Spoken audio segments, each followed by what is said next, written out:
So, let's proceed with a keynote speech about a keynote presentation about a very important issue. Harm reduction has been almost universally accepted for everything besides tobacco and smoking. I mean, we've seen almost all governments endorsing harm reduction for intravenous drug use, for alcohol, for car and motorcycle accidents with the use of seatbelts, with the use of helmets. But in tobacco and in smoking, harm reduction is a very controversial issue. Why?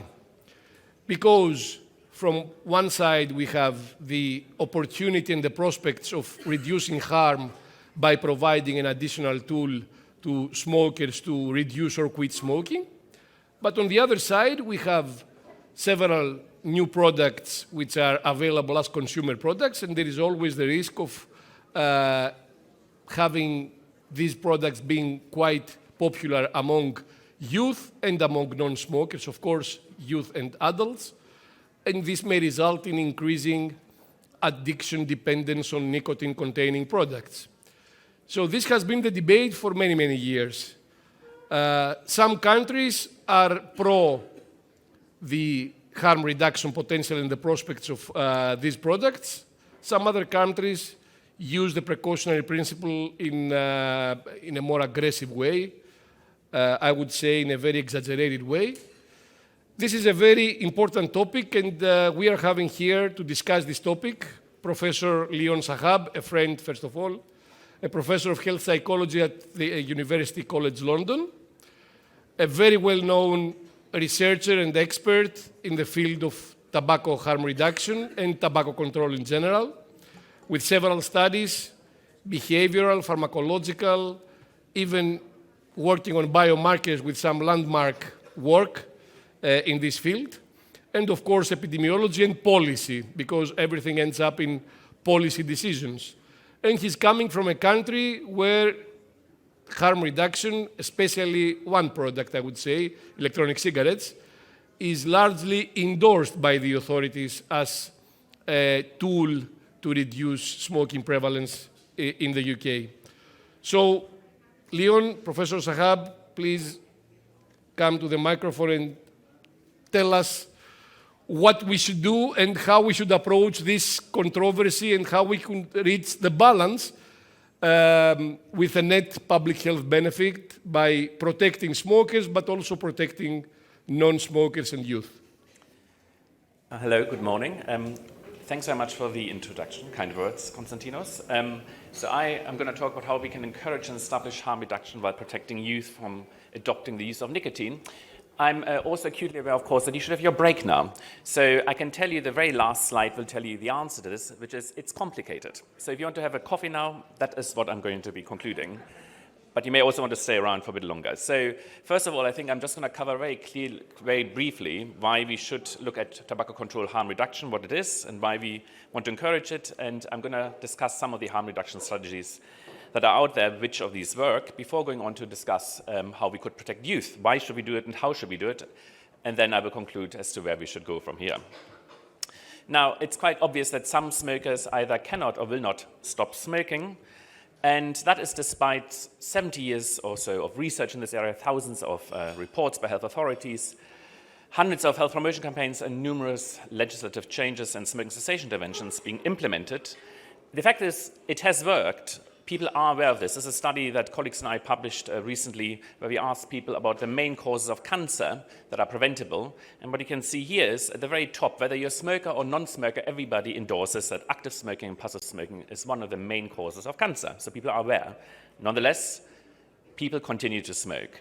And in fact, if we look at the production of cigarettes, it's projected to increase further. That's in part due to the fact, of course, that the population at large is increasing, but also because people are not stopping at the rate we would like them to. So this is the high-risk product, cigarettes, and the idea behind harm reduction, of course, is to switch people over either fully to a low-risk product or partially to a low-risk product. In terms of where harm reduction sits within the broader goals of tobacco control, the main aim of tobacco control, as far as I understand it, is to reduce the harm caused by tobacco use. Now, we can do this by reducing participation in tobacco use, either by reducing uptake or by increasing cessation, or, as harm reduction aims to do, we can reduce the harmfulness of continued use of tobacco-containing products, or nicotine-containing products in this instance. And what I'm going to argue, though, is that harm reduction itself, in fact, may reduce uptake of cigarettes and tobacco products and increase cessation of these cigarettes. One thing I will not talk about, by the way, is very low nicotine-containing cigarettes. This is something that's being endorsed in the US at the moment, also New Zealand, as you may have heard. And that's because I don't consider them to be a harm reduction product. If anything, it's something that is meant to get you to stop using the product altogether. So, if you look at harm reduction strategies, the oldest one I can think of that's around is snus. Snus is something that is found in Scandinavia. It's a form of tobacco, loose tobacco in a pouch that is placed in the mouth, and then via buccal absorption, you get nicotine into your system. And certain preparations, certainly those in Scandinavia, have very low levels of nitrosamines. Nitrosamines obviously are carcinogenic. And the advantage of this is it delivers nicotine without combustion. And the nice thing is, because snus has been around for such a long time, we have actually quite good data on health outcomes as to their impact. So to show that they actually have a positive impact on health outcomes. Snus, as you may be aware, is particularly popular in Sweden. And it's more popular among men than women in Sweden, although that's changed over the last few decades. And here you see data of lung cancer rates in both Sweden and Norway. Norway is a good example as another country that's very similar to Sweden, but snus use at the time we're looking at, so time periods between 1960 and 2000, it wasn't as popular as in Sweden. And what you can see is that over the same time period where there was a decline, in fact, for lung cancer rates among men in Sweden who have higher rates of snus use, the lung cancer rates among Norwegian men continue to increase because there's no snus. People continue to smoke cigarettes. And what's also observed is there's a huge gap there, as you can see. Among women, the uptake of snus was somewhat delayed in Sweden, but also it started to increase, and we now can see already up to 2000 at any rate that there's a difference between women from Sweden and those in Norway, women who don't use snus. So some very good evidence that clearly this is a reduced harm product, but I should say it's not entirely without its risks. For instance, there's some evidence it may increase type 2 diabetes. So snus is a good one to look at. Then we have heated tobacco products. I don't think I need to tell you what they are, but essentially it is the use of tobacco, but without combustion. So tobacco is rather heated, either directly through a heat stick or by drawing some vapor through loose leaves of tobacco. And again, it delivers nicotine very effectively without combustion. In terms of health impact, unfortunately, I understand there are quite a few people from the industry in the audience, but for general health protection agencies, et cetera, most of the research here is industry-based research.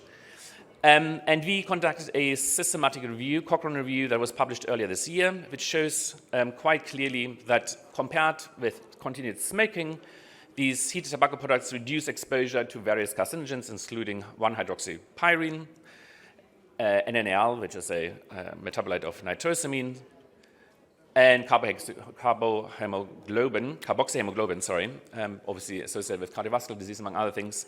All good reductions seen here, again indicating it's a reduced risk product. I should point out, however, that compared with not using any product at all, it still increases exposure to some of these carcinogens, including NNAL, as you can see here. So evidence of reduced exposure compared with cigarettes is there. There's some residual risk compared with not smoking. So again, it's a good reduced risk product. Lastly, then going on to electronic cigarettes, I don't have to explain what electronic cigarettes are, I hope. They deliver nicotine very effectively without combustion and have become very popular worldwide, probably over 70 million users by now. And I'm not going to show you data on this. There's loads of evidence that result in reduced exposure compared with cigarettes. The one thing I want to highlight, though, compared with heated tobacco products, is that if you look at all kinds of different biomarkers of exposure that range from those that cause cancer, such as NNAL, to those that are associated with cardiovascular disease, such as carbon monoxide, to those that are associated with respiratory diseases. We see here as a percentage expressed of current cigarette smoker levels, there's a clear reduction across all these different biomarkers. But importantly as well, compared with heated tobacco products, I would say the evidence is pretty strong that they don't lead to an increase in these biomarkers compared with non-use of any product. So here in the gray bars, you can see the exposure levels among never users of any product. They're very similar to those in e-cigarette users, with the two exceptions that I would point out is toluene, an aromatic amine, and lead, which is related to cancer. And that might be something to do with the fact, the way that e-cigarettes are produced. Obviously, you can imagine that there is some degradation of metals if you have a coil that is used for very long periods of time. And the nice thing now, because people keep claiming, oh, well, we don't know about e-cigarettes, there's long-term effects we can't look at, is that, of course, e-cigarettes have been around for a rather long time now. We're talking about nearly 2 decades. And so there's evidence accumulating now that if you look at health outcomes, not just at exposure biomarkers, there's also a benefit to be seen. So this is a study that looked at cardiovascular disease among exclusive e-cigarette users, exclusive smokers, dual users, and non-users. And what we see here is that exclusive e-cigarette users have a risk of cardiovascular disease that's indistinguishable from non-use of any product, and a reduced risk compared with continued cigarette smoking. So good evidence as a reduced risk product. I say that there's a reduced risk is highly likely, but there may be unknown unknowns. I just want to point that out as well. There's a study that was recently published from my university which shows that potentially just inflammation itself can cause lung cancer. So who knows? So the next thing to look at is the reduced products, are they effective actually in getting people off using the most dangerous product, which is cigarettes? So for snus, in observational studies, there's quite good evidence that snus use is associated with abstinence. Both cross-sectional studies as well as longitudinal studies, abstinence rates are increased if people use snus compared with not using snus. However, unfortunately, there's no good evidence from RCTs that they increase abstinence, I should point out. So you can see there's no difference in terms of the meta-analytic results presented. And a recent population-level analysis also found inconclusive evidence. This is a study that I was involved with, Peter Hayek, Health Technology Assessment, where we looked at the rates of snus use in Sweden and cigarette rates. And you can see there in the broken line, snus use increased and cigarette prevalence decreased. But if you detrend the data, and we take various other factors that could be confounders into consideration, we didn't actually find an association between the changes in snus use and cigarette use. That may be because of low power. So it's still possible there's an effect, but it's somewhat inconclusive. So in terms of effectiveness, for snus is a tiny bit of a question mark. For heated tobacco products, again, most of the research is limited and mainly short-term studies. And in our Cochrane review, we found no RCT evidence for their effectiveness. In fact, there were no RCTs we could look at in terms of long-term abstinence rates. However, in the same analysis I just mentioned, we did look at sales alone, and we found some impact based on sales data in Japan, although not in Korea. And there you see the cigarette sales and heated tobacco product sales going down for cigarettes, going up for heated tobacco products over a period of 10 years or so. And then if we detrend the data, we still see the same effect. And so there's a negative association. As heated tobacco product sales went up, we can see a decrease in cigarette sales. So there's some evidence, but again, it's a bit questionable. Now, going to electronic cigarettes, I think there's now incontrovertible evidence that they are an effective smoking cessation tool. This is the Cochrane review of effectiveness of e-cigarettes. And it shows that e-cigarettes are better than usual care, more than doubling abstinence rates. It's more effective than placebo e-cigarettes, doubling abstinence rates. And even if you look at an active intervention that's nicotine replacement therapy proven to be effective, it increases abstinence rates by 70%. So RCT evidence is definitely there. But also we have data from population studies showing this is the case. So in our group, we use the Smoking Toolkit study, which I'm going to mention a couple of times, which is a cross-sectional study which carries out monthly interviews of cross-sectional sample that's representative of the English population.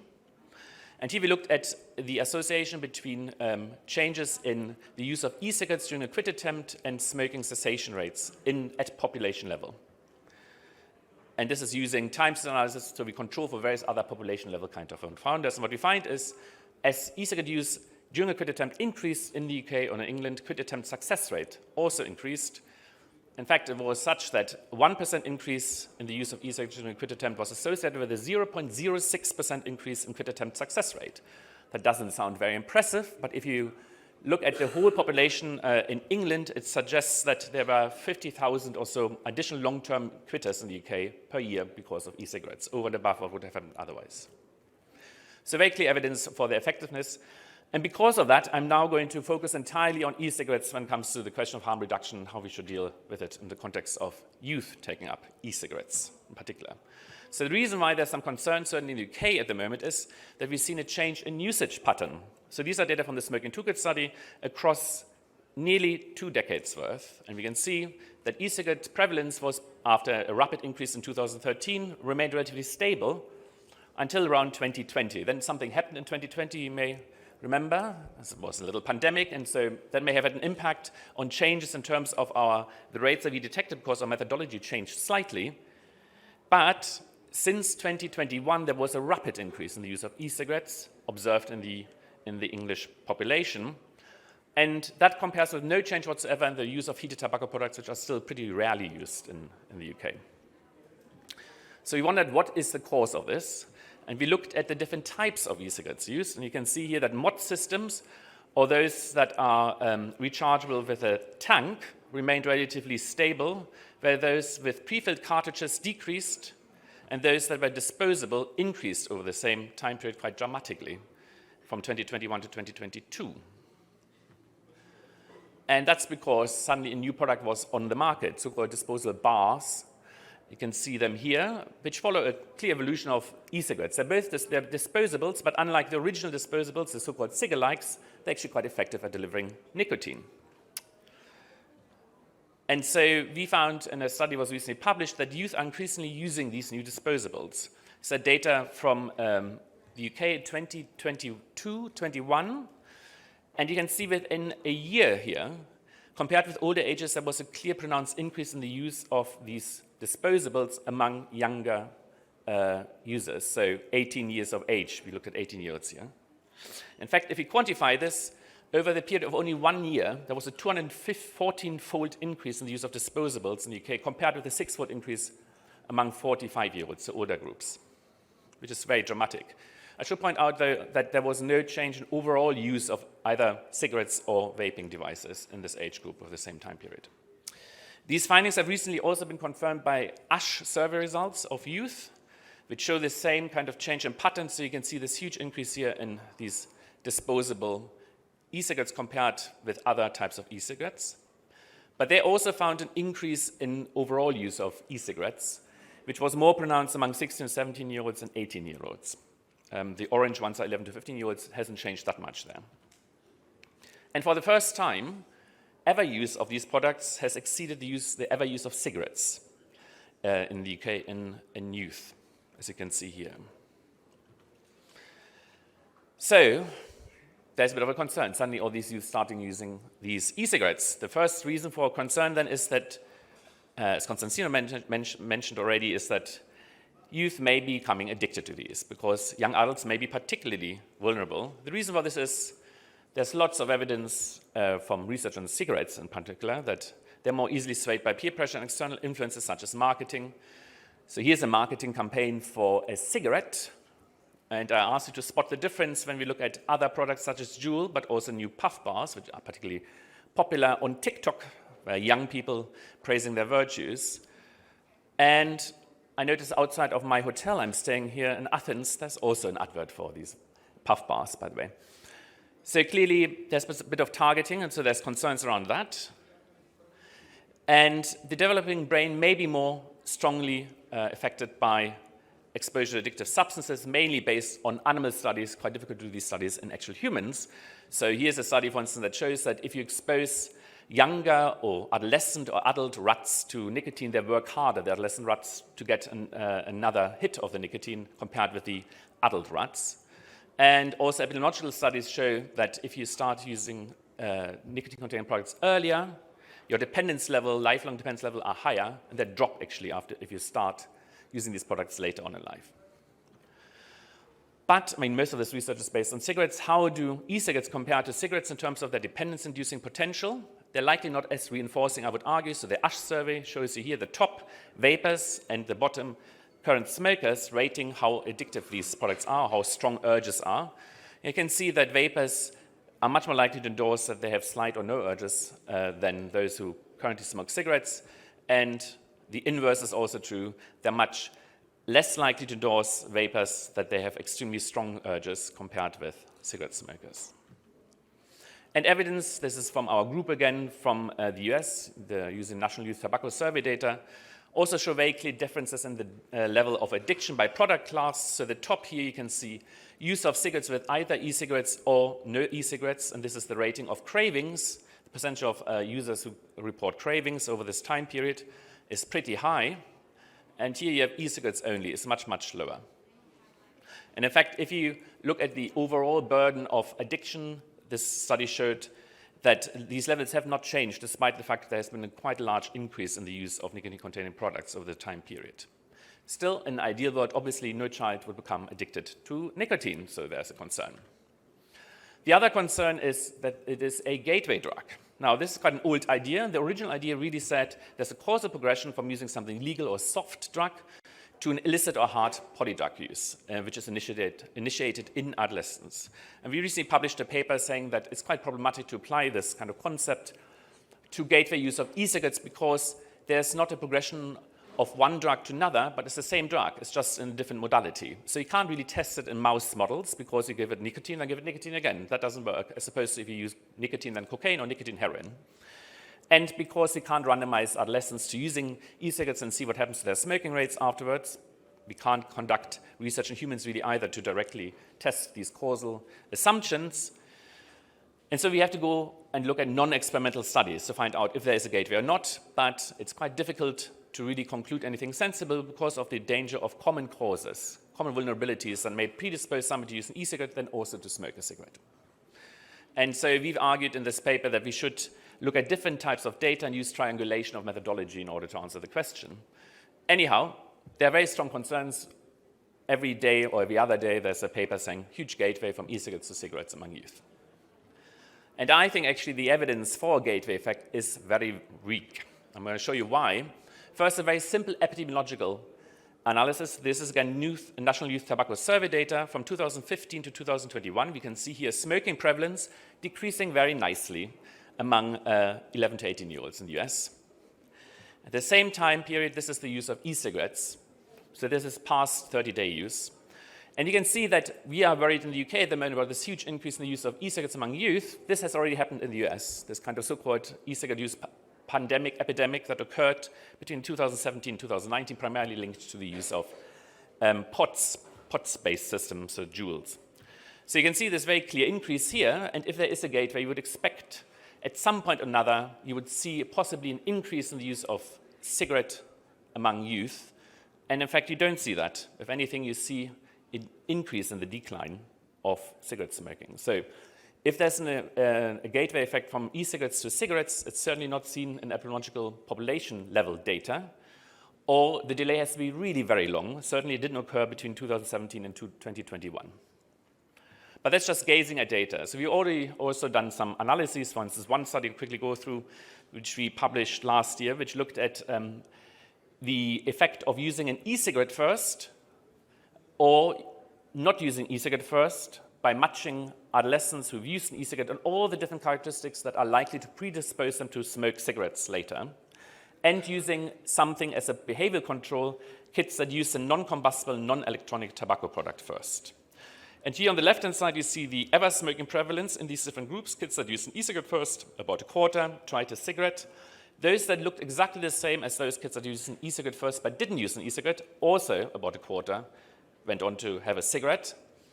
And the rates among those who use these NNTs was actually much higher. But what's interesting is if we look then at current smoking prevalence, so basically progression from ever trying to become a regular smoker, you can see that there are now differences between those matched groups that didn't use an e-cigarette first and those that used an e-cigarette first. It's much lower among those who used an e-cigarette first. So the conversion rate, as I would call it, is only 3.3%. Whereas in the general population, kids who don't use an e-cigarette, it's about 10%. And for those who used these non-combustible and electronic tobacco products, it was much higher at 17.4%. And so what that suggests, this kind of analysis that's a bit more sophisticated, is that there may be actually diversion away from smoking rather than to smoking because of the use of e-cigarettes. And other colleagues have done similar analyses, using rather complicated modeling, where they basically try to work out the influence or disentangle the influence of e-cigarette use in the population and their impact on smoking rates in the US in particular. And they're basically, this is the actual fit of data here. In the blue bar, you see what happened to smoking prevalence. And what they did is basically they tried to predict the use of cigarettes in the youth population when using only the trends before e-cigarettes became popular to see what it would have looked like if e-cigarettes had never become available. And this counterfactual weight is fitted. And what you see, according to their analysis, smoking rates would be higher, not lower, if e-cigarettes hadn't been around. And lastly, in the UK, we also did some analyses on this. Of course, this predates the current increase in these puff bars. These are data from 2007, 2018. We have looked at the association in a time series analysis, again, where you count for all kinds of other confounders that could explain an association between ever smoking prevalence. So ever smoking prevalence really is an indicator of uptake among youth, and e-cigarette use among this population. And what we find is there's no association whatsoever we could detect. And what's interesting, of course, is there are loads of these studies in the literature that suggest there's a strong gateway effect. And what we can do is we can look at base factors to look at whether this kind of effect is at all agreeable with the findings that we had. And what we find is it's not agreeable, i.e., we cannot accept this kind of effect size, which means that if there's a gateway effect, it has to be much, much smaller than what is being talked about. So I think the evidence is very weak, but clearly, just because there's no current apparent gateway into smoking yet, this may change with different products. And I just want to talk about why it's quite difficult to work out this gateway, which is essentially we really need a counterfactual scenario to be tested. What would have happened if somebody hadn't done something, right? Because you can't use an RCT. We can't suddenly create a second world and look at what happened in that world where no e-cigarettes are available. And it's important to remember the different outcomes in these kind of scenarios. Either a kid would have started to smoke or they would have never started to smoke, so after exposure to e-cigarettes. And we're not really concerned, of course, of those who would have never smoked, use an e-cigarettes and remain a non-smoker. We're probably also less concerned about kids who would have smoked anyway, who use an e-cigarettes and they become a smoker. What we're worried about is this path here, that those who would have never smoked use an e-cigarette suddenly become a smoker. I went right to the end there. Oh dear, okay, you can preview the whole thing now. No, there we go. Okay, apologies for that. So we are concerned about this pathway, and what we would like to see, of course, is this pathway, diversion away from smoking. And what I suggested just now is that I think that this pathway, and the combination of these pathways gives you the population impact, that this pathway is much stronger, the diversion away effect. And that explains why, despite an increase in e-cigarette use, smoking rates have continued to decrease in the US and other countries as well, where e-cigarettes have been popular. So if e-cigarettes divert more youth from smoking than they recruit into smoking, there's a net positive. And that means even if we see an increase in e-cigarette use among those who would never have smoked, because we assume there's at least a risk reduction of 80%, it means that up to 4 new e-cigarette users, would be equivalent to 1 averted smoker. So just because there's an increase in the rates of e-cigarette use in terms of population health impact, we shouldn't be concerned if e-cigarettes in fact avert some of these youth away from starting to smoke. But I want to point out that these new products that come onto the market may change this equilibrium. It's a bit difficult to see here, but these new disposable bars have a combination of factors that make them very appealing. They are very cheap in terms of their cost. They're very convenient to use. You pick them up, you can use them immediately, and then you can throw them back. It's, by the way, terrible for the environment as well, I would point out. And they provide a very smooth nicotine hit, unlike the earlier products, disposables.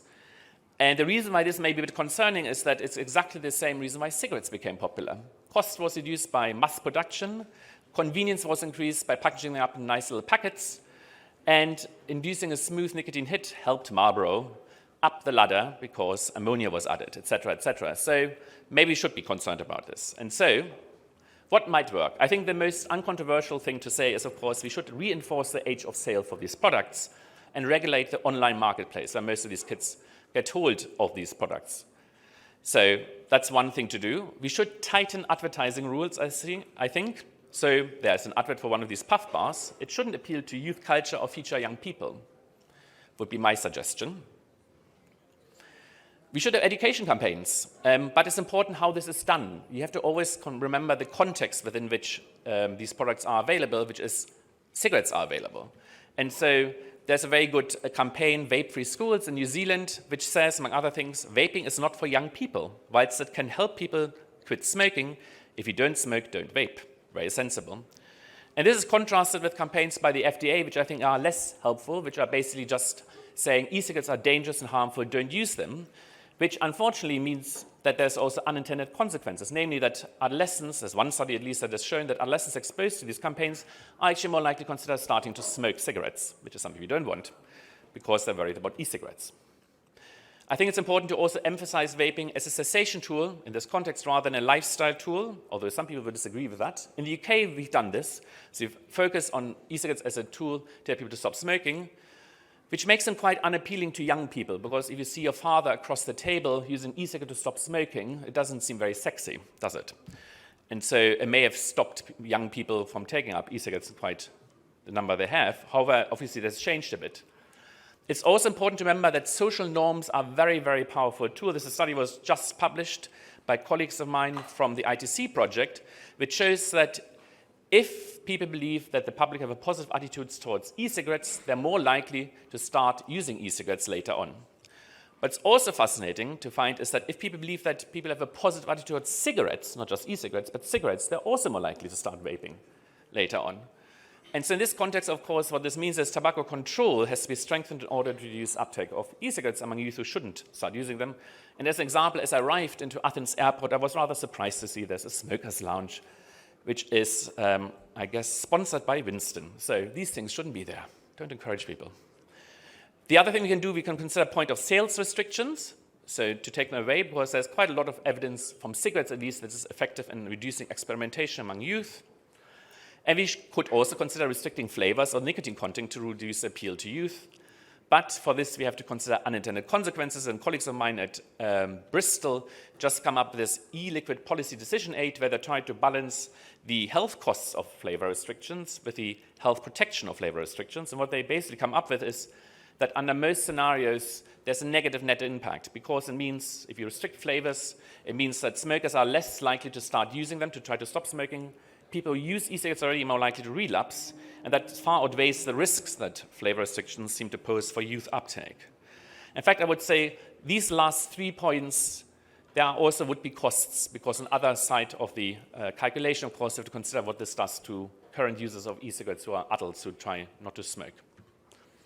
And over time, of course, you can consider increasing age of sale, because there's clear evidence this reduces uptake, for instance, for cigarettes. But we must not forget the context. Most dangerous products are still available. So, conclusions. How do we balance these risks? Well, I think there's clear evidence that e-cigarettes, but also other products such as snus, are beneficial for existing smokers with little evidence of gateway effects. So one of the things we could do in this context is to do exactly what the late Queen has always done. By the way, obviously, I'm from the UK, I have to bring her into the talk, which is to do nothing and wait. But if you're concerned, this is something she advocated, and now I'm stuck. It doesn't want to move away from the Queen, sorry.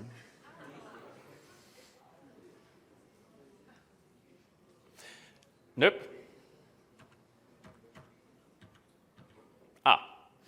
So the other thing, of course, if you do want to do something to engage smokers and youth correctly, is to provide accurate information, and legislation is also key, where we favor e-cigarettes over cigarettes while reducing the lifestyle appeal. And what I mean is, and this is quite a difficult thing to say, I agree, to encourage smokers to use e-cigarettes, but also to identify those kids who would have smoked anyway to use e-cigarettes so that they don't start using cigarettes. But you can't really say that. But in an ideal world, the population health impact, that would be the aim. And just to point out why this is important, this is a study that we published 2 years ago after the EVALI scare, you will be remembering, where there was additives added, vitamin E acetate, to illegally obtain e-cigarettes that caused lung disease. Because the media basically said that all e-cigarettes are therefore dangerous, we saw this huge increase here in the top line among smokers after this EVALI scare who believed that e-cigarettes are as harmful as cigarettes, or in the blue line, that they're actually more harmful than cigarettes. And obviously that has a knock-on effect, because then they're less likely to try to use e-cigarettes. So accurate information is very key to get people to move over to using e-cigarettes from cigarettes, because they are less dangerous. And when it comes to legislation, this is colleague Friedman Pesco published an addiction just very recently. If we increase taxes on e-cigarettes, it will do the expected effect. It reduces use of e-cigarettes by youth, which is positive, possibly. But then it also leads to an increase in the use of cigarettes among these youth. So, unintended consequence. So we have to be very careful. We should favor e-cigarettes over cigarettes.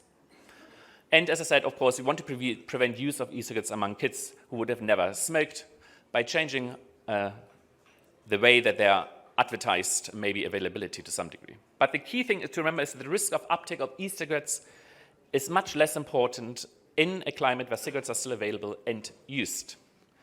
To make that point very clear, this is quite an old slide now, so the data are probably a bit off, as it were, but still it holds true. If you look at the predicted death toll from cigarettes, it would have reached about 500 million people by 2050. Now, if we get kids to stop using cigarettes and half the use, actually the impact would be relatively small, comparatively speaking, with increasing cessation rates among adults. It's a huge reduction. So cessation is the thing that in the immediate term certainly has the biggest impact on health outcomes. And this is a modeling study by Mendes and Warner that was published a couple of years ago now, but it's very helpful as a decision tool. If you take the most positive scenario, so we assume that e-cigarettes only deliver about have a 95% risk reduction compared to cigarettes, and it increases cessation rates among smokers by 50%, which is pretty positive, and there's no impact on initiation, you can save millions and millions of lives over the time period of the next 60, 70 years. But even under the more negative assumptions, where we assume that actually they're more risky than we think, e-cigarettes, that they don't have that many people to stop smoking, and it increases initiation, this is still net positive. So, I think the one point I want to make is, once we're in the end game, meaning once cigarettes are not around anymore, of course, then we should use proven tobacco control strategies to phase out the unnecessary use of reduced risk products because they still have residual risks. So that could involve higher taxation, treatment, etc., etc. But as I said at the beginning, it's complicated. Thanks.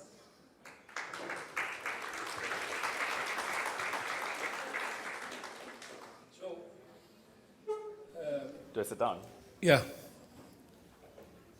You can get your microphone here. Thank you very much. It was enlightening, but without any conclusion at the end because it's complicated, as you said. So I want to ask you something which is more generalized in terms of the question. Do you think that the tobacco control sector of public health is becoming more a nicotine control movement instead of a tobacco control movement? Or instead of a smoking control movement, because we should be talking mostly about smoking, with the exception of some other oral tobacco products in Southeast Asia, which are extremely lethal. But in general, it's about smoking. But the public health sector dealing with smoking is called tobacco control. Do you think that they are becoming nicotine control? So, because you saw that the main issue is nicotine addiction. We shouldn't have kids addicted to nicotine. We never hear about any concerns of kids getting addicted to caffeine, in which all of us are basically dependent. I wouldn't say addicted, but dependent. We all need the coffee, almost all need the coffee in the morning when we wake up. But is this nicotine addiction issue, which is a purely emotional issue, discussing about addiction to kids, but without explaining what's the harm of being addicted to nicotine per se, not talking about different products. But is it becoming a nicotine control issue instead of a tobacco control issue? It's a long question. I would say it depends a bit on which country you're talking about. I do think that some countries are more likely to endorse harm reduction approaches than others. I don't know if this works. Probably does. It does? It does. Okay. Can't hear myself, thank God. So some countries like the US tend to be more cautious, and I think there definitely is a climate that nicotine is evil. The problem is, of course, is that in past campaigns have also focused on nicotine, and there's great misperception about the risks of nicotine. Clearly it's a vasoconstrictor, but people keep going on saying that it's causing cancer. There's no evidence it causes cancer, among other things. The only thing I would always say is if you're about to have a massive cardiovascular event, probably don't take nicotine right at that moment, but otherwise it's quite a safe product. But in the 70s and 80s it was also vilified in campaigns. So I think there's this residual concern that nicotine itself is dangerous, and it's shared by many in the medical health professional fields. So we did a study of medical students in the UK, and about 6% of the students thought it was carcinogenic. So there's some education to be done, I think. 60%. 6% thought it was carcinogenic. There's some education to be done, but also, maybe people should be a bit more open to harm reduction in general. And you're quite right. Clearly, we endorse harm reduction in other fields. We wear seatbelts, etc., etc.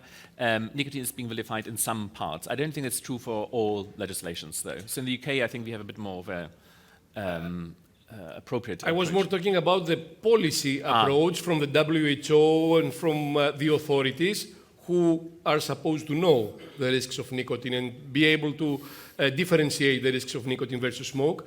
In terms of what you said about the public perception, in 2016 in the National School of Public Health here in Greece, we did a study on healthcare professionals, not even students, but professionals doing clinical work.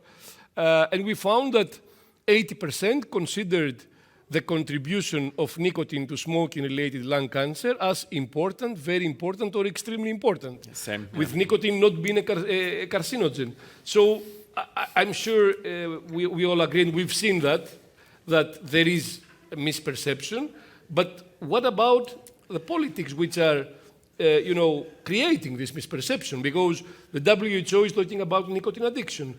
The health authorities, especially in the US, but now even in the European Union, the DG Sante and the authorities in the European Commission are always talking about addiction to kids. It's being used emotionally, of course. But they are becoming, and I agree with you, they're becoming a nicotine control public health move, not a smoking or tobacco control move. And you mentioned very clearly the issue of appropriate and reliable information, balanced information, the context. What's the context? When you discuss about e-cigarettes or heated tobacco products risks, how do you manage this debate when you have a smoker next to you or opposite to you, next to you, or a non-smoker? So should you approach this issue differently? What do you think? Well, definitely. I mean, I think the context, the key context to remember all this is the fact that the most dangerous products, cigarettes, are widely available still everywhere. And so I certainly do not endorse the attitude of the WHO when it comes to the concern about nicotine addiction in a context where the real addiction we should be concerned about is the one to cigarettes. And if the evidence, as it seems to suggest, shows that e-cigarettes, if anything, have moved kids away from cigarette smoking, is only a good thing. But it has to be a balanced discussion, I agree. And I think at some point this may shift. So it would be interesting to see what happens in New Zealand, where obviously they have a smoke-free goal, and by 2020, is it 2024? Which is not very far from now. Basically, essentially, cigarettes may become a thing of the past. So in that context, what happens then to how we deal with nicotine itself? I mean, there is, I think, and there's a debate later on this topic. There are not really health concerns, but there are also moral concerns that come into play, which I think is problematic. But also other issues, like, for example, creation of a black market. And you wouldn't want the creation of a black market for tobacco cigarettes because they're tax revenue source, first of all. But losing the tax revenue, but still having smoking is going to be a much worse scenario than having legal tobacco cigarettes. But that's why New Zealand is probably, you can control your borders more easily if you're on an island. Yeah, see, I think it might be much more difficult to enforce in a... You're right, but still there is some illicit trade there too, as well as in Australia. And the price hike there of tobacco cigarettes is so extreme that it facilitates, illicit trade. It makes it more profitable. But that's another discussion. Sometimes it's been exploited also by the industry. But besides that, another issue is the tobacco industry involvement. So do you think that this tobacco industry involvement has forced authorities to be, more exaggerated in their debate about these products? And do you think that that's the right thing? Because, yes, the answer may be that, yes, the industry plays a role indirectly into that. But is that ethical? I mean, to misinform the population. We're seeing studies in the US saying that, when you create a perception that these products are harmful, then people don't use them. So is it ethical to lie to the people, the cause justify the means, basically, by lying to the people about the real harms and create a perception that they are much more harmful than they really are, just because we want them not to use the products. What do you think? Well, no, I think obviously I'm not in favor of lying. I think it's very important in the harm reduction field to remember, of course, and I didn't show this because I didn't have enough time, that there have been other harm reduction attempts that maybe on purpose were misguided. So light cigarettes, very obviously people were, and this was endorsed by public health campaigners at the time, and showed, of course, to be to no effect whatsoever, because it just showed there was a reduction in the ISO yields of tar, nicotine, and carbon monoxide, when in fact people, of course, got the same amount out of it as they always did. And so I think one has to accept a certain amount of skepticism about the industry, and one has to also be realistic about the fact that it is, any industry is trying to generate profits, and that doesn't always align with health concerns or health outcomes. But if it does align, as it may do in this particular field at this moment, I think one should be less concerned about it. But I can see why it's a very complicated topic. Again. I'm not even trying to get into it. Because conflicts of interest and all that is very difficult. Do we have any questions from the audience? Yes. Is there a microphone? There's a microphone.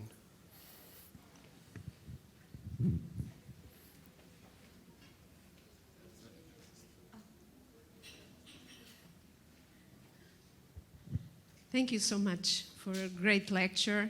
In spite of your inconclusive conclusions, it made me think a lot, so thank you.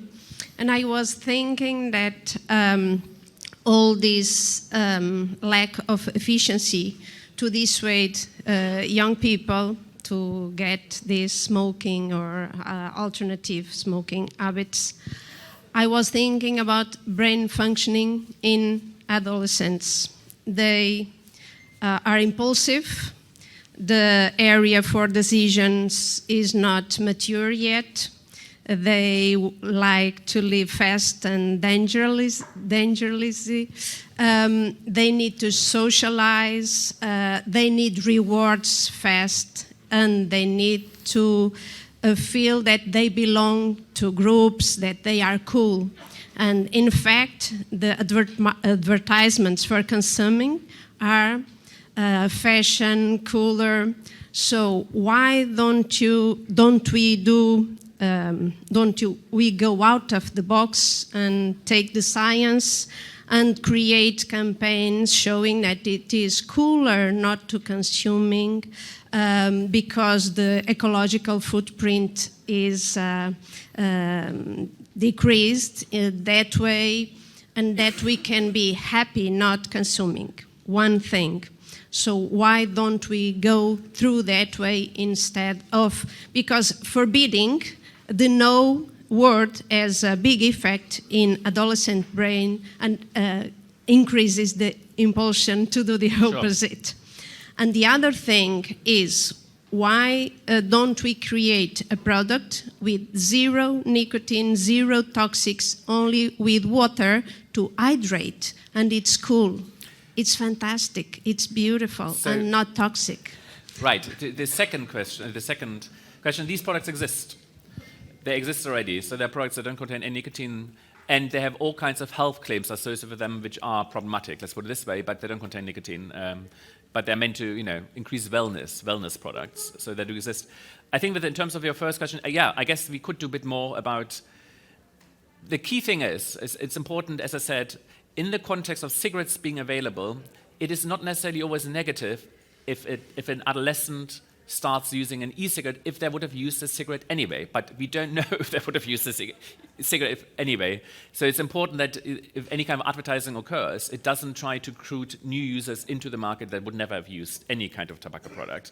And I agree with you there that probably there's more research that could be done to look at the influence of advertising and social norms. As I said, social norms are very important drivers of behavior. I think Leon already answered this question through his presentation. He discussed about the regulation of advertising, so you shouldn't use things that are attractive to youth. But he also discussed about context when communicating risks with everyone, the whole society. I mean, it doesn't matter if it's youth or adults. What is really missing is the context. We discussed about vaping being bad without discussing the context. We're not giving the message that smoking is worse, which is true. And why not speak the truth to the public? If we don't do that, and Leon mentioned that in his presentation, we risk indirectly providing an option to youth or even to adults to smoke instead of vape, let alone discouraging smokers from making the switch. And you know, you need to motivate someone to switch from one product to the other. It's not simply a matter of choice, which of the two you like most. You need motivation. Price difference is a motivation. Communication, messaging about risk is motivation. So when you talk about e-cigarettes or heated tobacco products without presenting any risks in the context of smoking, it's like me being a cardiologist and having someone with high blood pressure in my office. I'm going to tell him that I'm prescribing you this antihypertensive medication, which can cause kidney failure. And that's the end of the information I provide them. How many you think will accept getting the medication? No one. So when I'm using such a context, presenting information which is not necessarily a lie, this is one of the side effects of well-known antihypertensives. But if that's the only information and that's the context of the whole discussion, then you're basically misinforming the patient or the population without necessarily telling a lie. It's basically true, but that's not the true context. So you understand how you can manipulate the communication in order to deliver the wrong message without necessarily lying. And that's the main issue. But I wanted to say something about the industry which I raised previously, that I don't think that there is any holy industry. Every industry is about profits, and that includes the tobacco industry, the pharma industry, the food industry, everything. If we believed in holy industries, we wouldn't have regulation for these industries, but we have regulation for all products. The problem here is that we are using the presence of the tobacco industry as a criterion to basically punish smokers. So we're trying to punish the industry for being evil, but all our approach of restricting products, making them more expensive, reducing accessibility, reducing variability, is punishing smokers or already established users of these products who will have less choices and they may even risk relapse. What do you think about that? I've seen personally relatives of mine who have heard a bad message about vaping, and they were vapers who had quit smoking for several months. They heard the professor of respiratory medicine talking about the bad nicotine when present in liquids, and you know what they did? They threw away the e-cigarette and they went to buy a tobacco cigarette immediately. I know. I mean, that's sort of saying accurate information is key, and I think that is very shocking. And I think it's important for health professionals to realize the actual harm that can cause if somebody has stopped using cigarettes. It's very difficult. I also didn't talk about this, as everybody will be aware, but it's exceedingly difficult to stop smoking. Some of the data suggests that basically only 50% of people who start being smoker will ever manage to stop using cigarettes completely, which means 50% continue using all their lives, despite the fact that they know it causes them harm, and despite the fact that they may have diseases. So it's very important that accurate information is provided.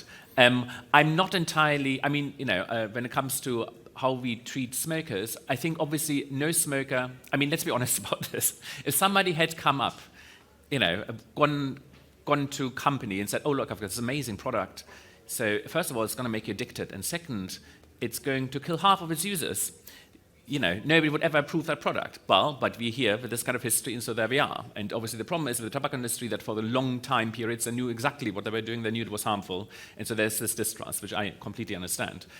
But, no smoker asked to become a smoker, but in the end, they started using cigarettes and then they became addicted. And so I think it's okay for the state to intervene to the extent that they're trying to dissuade them from smoking, but they should provide them then with an alternative that is, that suits their their views as something, their needs. They want to enjoy the smoking. They enjoyed smoking, so they want a product that they enjoy. Obviously, some people are very happy to just say, I'm going to leave it. But there are a certain percentage of the population who never manage to stop using the product. And so providing a reduced risk product is I think, the right way forward for this bit of the population. And then as we increase, as is the suggestion on New Zealand, and something that has also been touted in the UK, you can then at some point start moving up the age range at which people can buy cigarettes. So essentially, the population that is born after a certain year will never be able to buy cigarettes, and so they don't have that, that option anyway to become a smoker. And so that's fine. And then the discussion about harm reduction becomes slightly different when no cigarettes are around anymore. No, my view about the industry, we'll end this